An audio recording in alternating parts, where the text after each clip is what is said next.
Okay, so not to bring Batman and Robin into the mix, but if you saw that movie and you thought Poison Ivy was a little bit much, might have found another villain that matches her.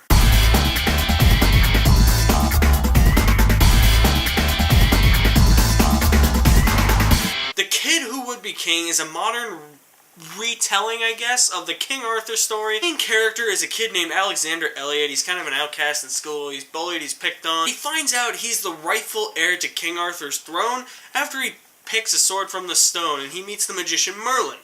But Merlin tells him of an impending end-of-the-world scheme coming from Morgana. Alex and his friends have to stop Morgana before she ends the world. This is one of the biggest surprise hits of the year so far. That's not saying much. I mean, it is legit a good movie, is what I'm saying, especially for a January movie. January this year, now, but now, what I liked about this movie is that it's got the spirit of friendship and camaraderie, and it just shows how, like, even if you are kind of enemies with some other kids, that if you bring them into a scheme like this, or a situation like this, that if you're being bullied by your bully and your worst nightmare and your enemy, and they can help you with all of this, then maybe there is hope for the human race. Maybe everybody can, you know, learn to be friends and get together and all that. Have some fun. And that's what this movie is. It's a lot of fun. This is a great family movie. It's a great coming-of-age story as well. A lot of people are going to look at this and be like, oh, it's a kid's movie.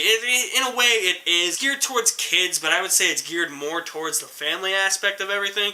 And that's something I really enjoyed. We don't really get a lot of family movies like this anymore. A lot of these fantasy flicks and stuff like that, so I really enjoyed that. I just really loved how this movie felt like a better version of what Percy Jackson should have been, but a lesser version of Harry Potter. It's the two mixing and not quite reaching the heights of Harry Potter, but it was still fun. Patrick Stewart as Merlin. I didn't really like the kid who played young Merlin. I thought he was kind of a bad actor, but Patrick Stewart as old Merlin, that was friggin' cool. I really enjoyed when Patrick Stewart was in this movie, even though he really didn't do much as old Merlin, but that was cool. I mean, the CGI is passable for a family film. This isn't gonna break the ground and like, oh my god, look at those special effects!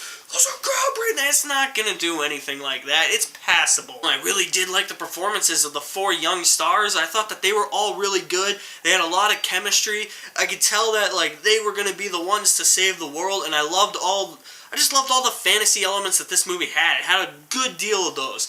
What I didn't like about the movie comes down to the character of Morgana, played by Rebecca Ferguson, and Rebecca Ferguson's performance. In my cold open for this video, you will notice that I reference Batman and Robin. The character of Morgana in this movie reminded me of Poison Ivy from Batman and Robin. It was almost like, I don't know what was going on with Rebecca Ferguson in this movie. I thought it was a really stale performance and a really bad performance at that, because I love her in The Greatest Showman. I think she's really good in the Mission Impossible movies, because she can show off how badass she is in those movies. But in this, I was just like,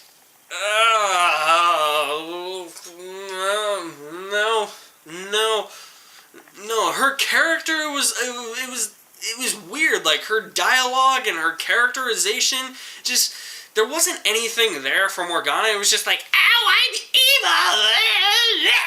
Okay? She did turn into this cool thing. I'm not going to spoil it if you haven't seen it. She did, when she turned into her true form, that was cool. I thought Morgana had some pretty piss-poor characterization. She was just the generic villain. Like I said before, she's just, I'm evil. That's all it is. Rebecca Ferguson, it was like she was whispering all her lines like this because she was intimidating Uma Thurman as Poison Ivy, because it was like she was ready to seduce everybody on set. It was weird, man. It was really weird. And some of the dialogue she had, like, my roots need some seeds. You do realize that this is a kid's movie, not a softcore porno, right? Okay, just checking. Stuff like that. It just reminded me of Poison Ivy, because Poison Ivy has a lot of those, like, sexual puns, you know? My roots need tending to. It's like, oh, Poison Ivy wants it. That's my biggest issue with The Kid Who Would Be King, is the characterization of Morgana and Rebecca Ferguson's performance. It reminded me too much of Poison Ivy. Other than that, I think that this is going to be the surprise of the year. The movie that looked like it was going to be really atrocious, and it ended up being really good. But sadly, I think it's going to go overlooked at the box office because everybody just wants action and explosions. If nothing explodes, it's not good.